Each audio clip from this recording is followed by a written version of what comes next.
दलित, पिछली पंक्ति पे जो लोग बैठे हैं उनकी आवाज़ बनने के लिए आज यहाँ पर बिहार विधान परिषद के परिसर में आप लोग आए हैं। आप सभी का तहे दिल से धन्यवाद। मैं आदित्य पासवान, प्रवक्ता बिहार प्रदेश कांग्रेस अनुसूचित जाति विभाग। आज आप लोगों के समक्ष कुछ ऐसे मुद्दे हैं जो पिछले 4-5 महीने में बिहार में हुए हैं। हत्याएं, उत्पीड़न, शोषण, और जो लोग उन हत्याओं के पीछे हैं, उस उत्पीड़न शोषण के पीछे हैं, आज भी वो खुलेआम घूम रहे हैं क्योंकि पुलिस का संरक्षण उन्हें प्राप्त है। बिहार की सरकार संवेदनहीन है। बिहार पुलिस का पक्षपातपूर्ण रवैया रखता है।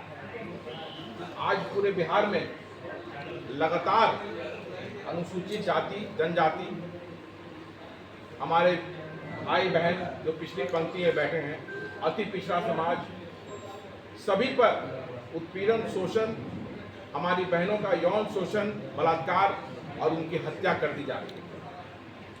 पिछले 4-5 महीने में कुछ मुख्य जो केसेस हैं, मैं आप लोगों के सामने, आप लोग जानते भी होंगे उन सभी केसेस को, क्योंकि काफ़ी वो उसके बारे में चर्चा हुई पूरे बिहार में। पहला केस मैं आप लोगों के सामने लाना चाहूँगा। 13 मार्च को विक्रमगंज अनुमंडल में, वहाँ कछवा थाना के लेवा गांव में 16 वर्षीय रचना पासवान की हत्या कर दी गई। उनकी शरीर को, उस बच्ची के शरीर को उसके घर से 100-150 मीटर की दूरी पे मार के फेंक दिया गया। आधा शरीर जो है उसका छाती के नीचे जला हुआ था और संभावना ये जताई गई थी कि उसका यौन शोषण भी किया गया। रचना की माता जी हमारी बगल में बैठी हैं। रचना के भाई चितरंजन पासवान हमारे बगल में बैठे हैं। ये पहला वाकयात है।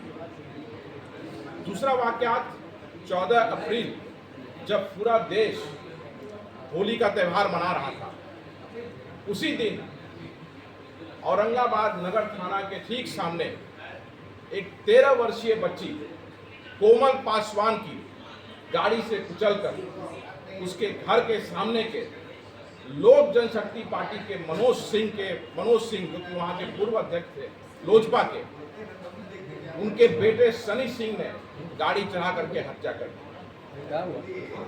वहाँ भी पुलिस का पक्षपातपूर्ण रवैया रहा है। केस को बिल्कुल पलट दिया गया और मात्र 6 से 7 फीट की सड़क है उनके घर के सामने और पुलिस का कहना है कि वो एक्सीडेंट है, जबकि वहाँ गाड़ी का चलना संभव ही नहीं। पुलिस ने यह भी एंगल दिया है चार्जशीट में कि गाड़ी का ब्रेक फेल हो गया था और गेट तोड़ के गाड़ी निकल गई। लेकिन जब हम वहाँ गए, वारदात जहाँ पे हुई, जहाँ 13 वर्षीय कोमल की जहाँ हत्या की गई, जब वहाँ हम पहुँचे तो हमने देखा कि उसका गेट बिल्कुल इंटैक्ट है और इरादतन कोमल की हत्या कर दी गई। जाति सूचक गालियाँ दी गई कि दुसाध चमार, तुम लोगों ने इस मोहल्ले का माहौल खराब कर दिया है और उसकी हत्या कर दी। बिहार की सरकार संवेदनहीन है, कोई पूछने वाला नहीं है। पुलिस पक्षपातपूर्ण रवैया क्यों अपनाती है, इसका सवाल आपको बिहार सरकार और बिहार की पुलिस प्रशासन से करना चाहिए। तीसरा केस मुजफ्फरपुर के सरैया थाना के गुड़ीगांवा में हुआ। नहीं, उससे पहले मैं बताना चाहूँगा कि कोमल की बहन जो प्रत्यक्षदर्शी थी उस केस में, इसके सामने सब चीज़ हुई और कोमल के पिताजी विनय पासवान जी हमारे साथ आगे आप लोगों से बात करेंगे।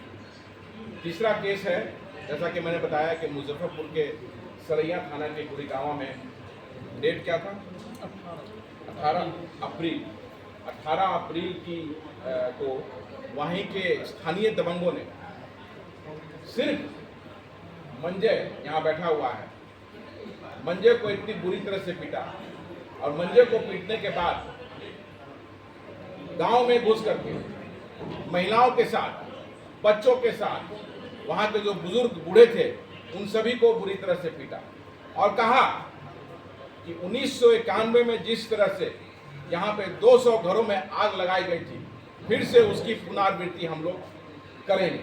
और यही 1991 में वहाँ पे करीब 200 घरों में आग लगा दिया गया था, जिसमें लालू प्रसाद जी वहाँ से गए थे और इंदिरा आवास के द्वारा वहाँ के जो पासवान समाज के लोग थे उन्हें घर देने का काम किया।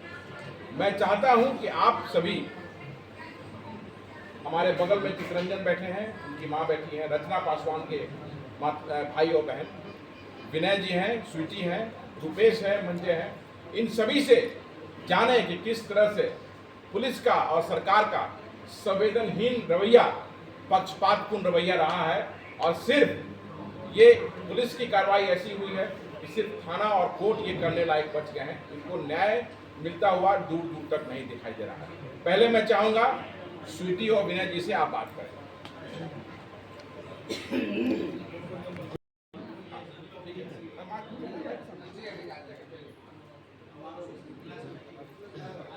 क्या हुआ?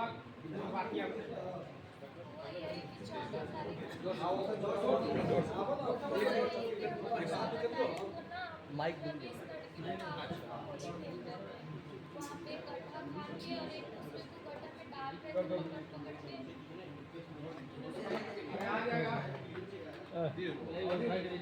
तेज बोलिए, तेज, आपकी आवाज पूरा बिहार सुन रहा है, तेज बोले। पूरा बोलिए।